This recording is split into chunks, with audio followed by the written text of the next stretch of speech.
So here's what we need to do, okay?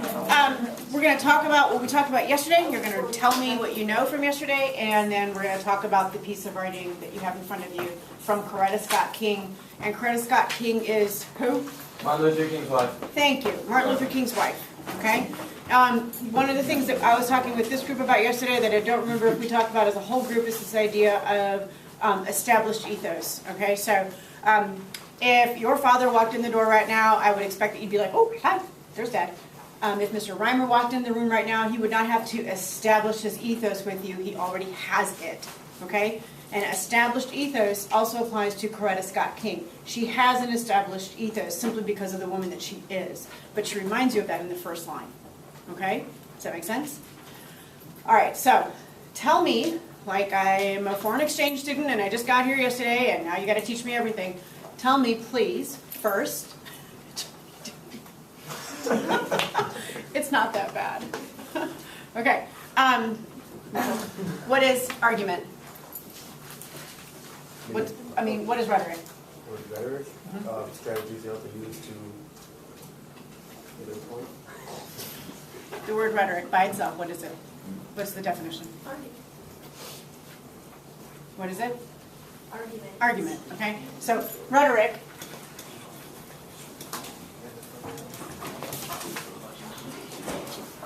Okay? And by argument, I don't mean fighting, right? When we say argument, then, Jenna, what do I mean? Can you tell me what I mean by that? An argument, a claim, it's like what side of a argument you're on. The Okay. side that you're defending. The position? Yes. Okay.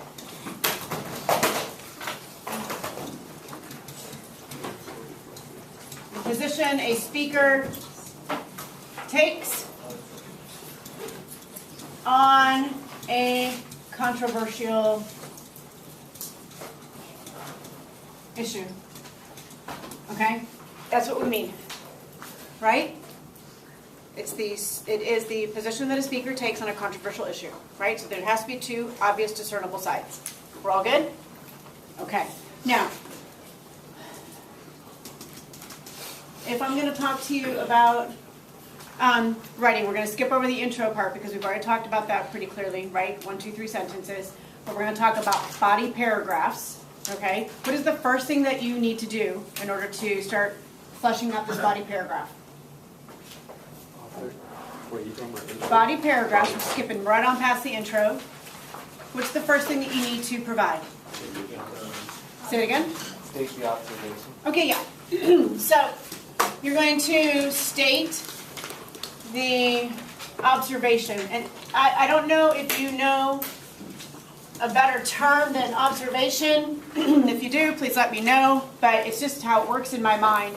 But when I say that you're stating the observation, what I mean is you are identifying some kind of strategy or device.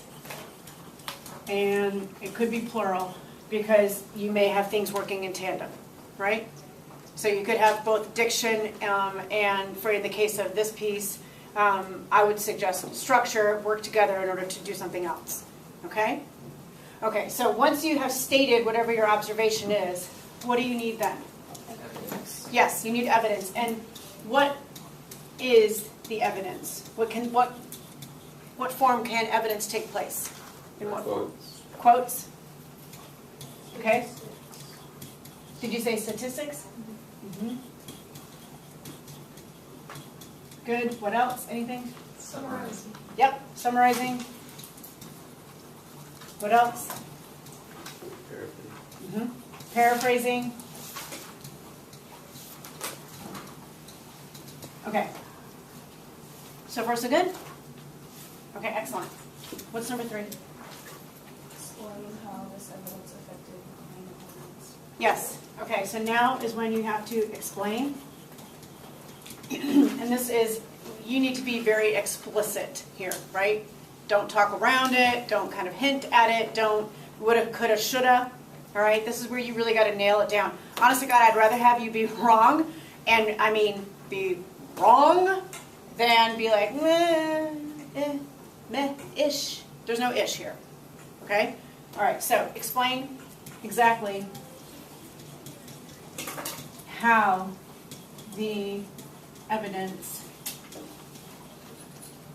affects the audience, influences the reader, supports or proves the point. Whatever it is that it's doing, you need to tell us how it's doing it, okay? And that's basically how we write a rhetorical analysis in regards to the body paragraphs, okay?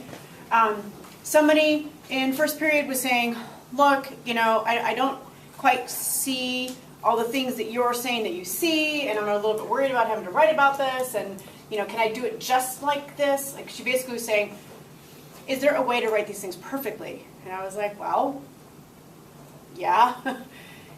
In the beginning, it may mean that people have essays that are essentially, I see this thing happening. Here is the evidence of it happening. This is what it did. And it's kind of robotic, and it's a little bit clunky and all of that. That's okay. And I think I used a soccer analogy in here with somebody else the other day. I don't know if I did or if I didn't. But with that person, they were a soccer player. And I was saying, if you were watching a soccer game and you saw somebody running down the field, could you tell me what kinds of things that person was doing in order to get that ball where they needed it to be? If they did a fancy move, could you tell me what it was? She's like, yeah, of course I could. I said, okay. When I look at a soccer game, I see a man or a woman and a ball running around. I don't know how it happens. And if you had to come and tell me how to do all those things, it would be a really painstaking thing. It would be hell for you and me, right? Because I don't see all those things yet. But she, the soccer player, does. Do you see what I'm saying? You know how to do these things. You already know how to write. That's not the issue.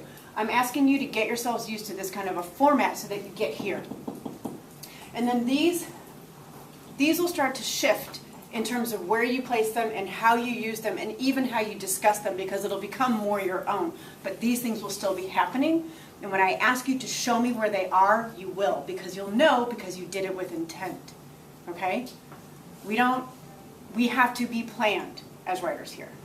Okay? The whole thing has to be planned. All right, so can you grab your Coretta Scott King piece, look at that, and find something. Don't paste it to your face. Please, look at that, and can we talk for a second about diction? Because I think diction in this piece is extremely powerful, all right? And Hester. All right.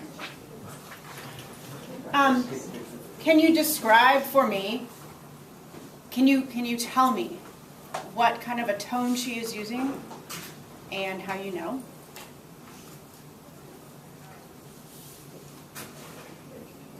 Go ahead, Maddie. She's kind of like objective. Okay. Like Yeah. I think she's like says her point, but without really like her opinion.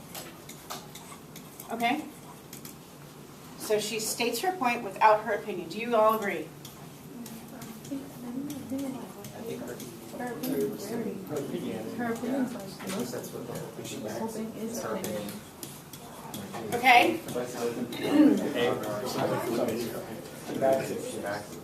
Okay, and you all are saying, I think that's not possible. Okay, so you aside your side, not that you have to be on sides.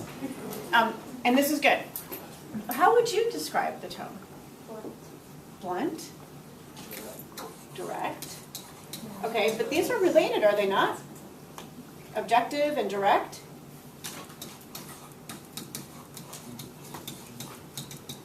Are there specific pieces of language that you think find that support this concept of being objective? Can you find a line? Can you give us some words? I just think like when she uses like all the statistics and everything, it's like hard facts. Mm-hmm. Like she's not just saying like I think we should do this because like I'm against killing people. That's very true. She also says like an evil deed is not redeemed by an evil deed, which is kind of a personal thing. It's an opinion. Well, like her whole argument is your opinion. It is. I mean, like in itself, it's like your opinion. political instead of objective. But not all arguments are just opinionated. Firmly and unequivocally opposed to the death penalty. Okay, I remain firmly and unequivocally opposed to the death penalty. That is her opinion. There's no doubt about it. We definitely have an opinion. But you're onto something. Is she passionate? Yes. Okay. Is there loaded language? Yeah. Loaded language. Legalized murder, right? Murdering murders. Are there other examples? Of justice. A scourge of justice. Okay, all of that is loaded language. Okay, so when we're talking about diction, and I don't know if you agree with me or not, but here's what I'm seeing. Okay, I'm actually seeing that there are two things happening simultaneously, and I think it's really interesting. On the one hand, we have what we call loaded language. Okay, and another term for that would be connotative. But all of it is diction. Okay? And this is the stuff where we're seeing the phrases like legalized murder,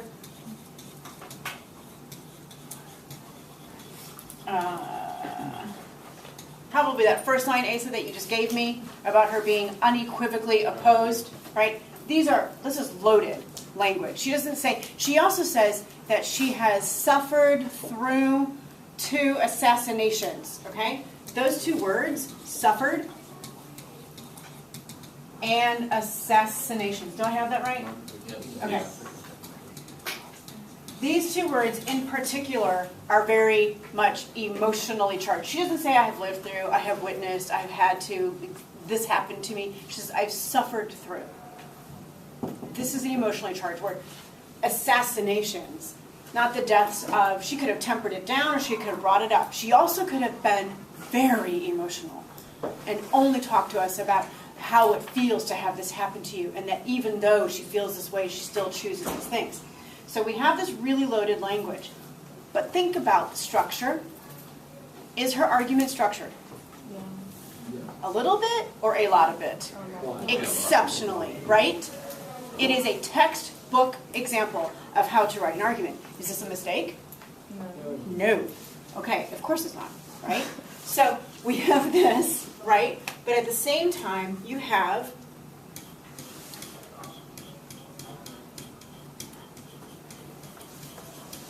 extraordinary, I can't spell extraordinary. Where am I in this? Oh, thank you. It's hard sometimes. Yeah. Okay, extraordinary structure. And you know, this is my word, so I can't really say that that's like something I put into an essay, but it is highly structured. Okay, that's probably a better way to put it. It is highly structured, and when you take something that is so passionate, so emotional, so possibly, potentially, right, loosey-goosey, because think about it. You've got a woman, you know, and you know how we are, so emotional, right?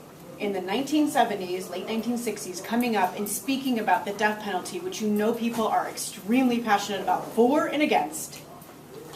And she's literally slapping a technical, almost scientific structure onto that emotional argument. What does that structure do? And what do those very definitely strong, clinical, structured diction words do for that emotion? It kind of like eliminates people's emotion, like they can't use their emotion for their side of the argument, kind of. So, Okay, so it pulls the emotion out, but she's still passionate. So what does the structure do for all that passion? I think so. I think that structure provides the logical structure to the argument that the emotions could take away. Think about it like this. Have you ever seen a news, like a reel of somebody who's really upset and they're just foaming at the mouth, angry, and it's almost comical and their point is lost? She can't afford to have that happen. Who is she speaking to? I mean, she's speaking to the American people, but who has the power to change these things? Who can change the death penalty? Okay, the government. And so then we're talking a legal entity, and so she creates a legal structure for her argument, and she intertwines the passion within it. So it's very emotional, and she has all the emotional content, and it absolutely does have loaded language in there to get people's hearts racing. But watch how she handles her argument. Each body paragraph. Look at, somebody read me, I don't have it with me. Who can read? Does anybody know how to read? Trey, could you please read? So you're next. First whole body paragraph, not the intro. First, capital punishment makes irrevocable any possible miscarriage of justice. Time and again we have witnessed the specter of mistakenly convicted people being put to death in the name of American criminal justice. To those who say that, after all, this doesn't occur too often, I can only reply that if it happens just once, that is too often, and Okay. it has occurred many times. Excellent. Look at that body paragraph alone and tell me structurally what happens with the argument of that one body paragraph right there. Her claim is like, right, Okay? She makes a claim. And then immediately, what does she do? She kind of sets it up to where, like, you can't disagree with How? counterpoints because you're a terrible person. No. Well, but who said the counterclaim? Yeah, here's Okay. the counterclaim and then answer set.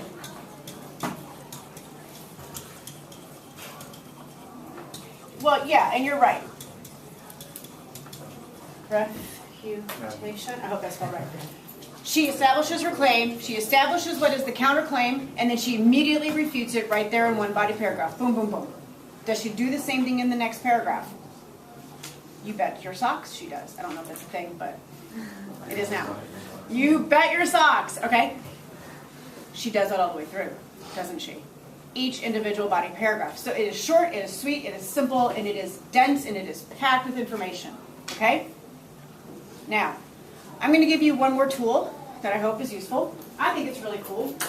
I had the feeling that first period, I don't know, it might have just been like a, I don't know, it might not have helped. This is a wheel, it's a rhetoric wheel, okay? Do you remember us talking about the rhetorical triangle? It is just a visual way to think about the sides of an argument. And anytime you have a really well-structured argument, you're going to get ethos, pathos, and logos. Okay? Does she have ethos, pathos, and logos? Yes. Yes, she sure does. Okay? Because it is a really well-structured argument. These three pieces are created by all of the, all of the other rhetorical devices and strategies that I am asking you to identify in work. This is going to ask you to plot those devices and strategies on a wheel that then is underneath the umbrella of ethos, pathos, and logos. Don't get hung up on this, okay? I'm just asking you to categorize the devices into these areas just so you have a way to think about it. However, and I mean a big, huge however, you will not organize your essays based on ethos, pathos, and logos. As a matter of fact, I now forbid you to use the word ethos or pathos or logos in your essay. Okay? You may, because you don't need to. All of these other things add up to ethos and pathos and logos. And I want you to focus on the devices and on the strategy and the technique. Ethos, pathos, and logos are there. If you write your explanations well enough, that will become evident, because what you'll do is you will explain how it moves the audience. Hello, pathos. You will show how it proves her point. Hello, logos. Okay? You will demonstrate how her persona brings with it this ethos, because you will write about it without stating those things. All right? We're good? Okay, I'm going to hand this out. You can stop that now. Thank you.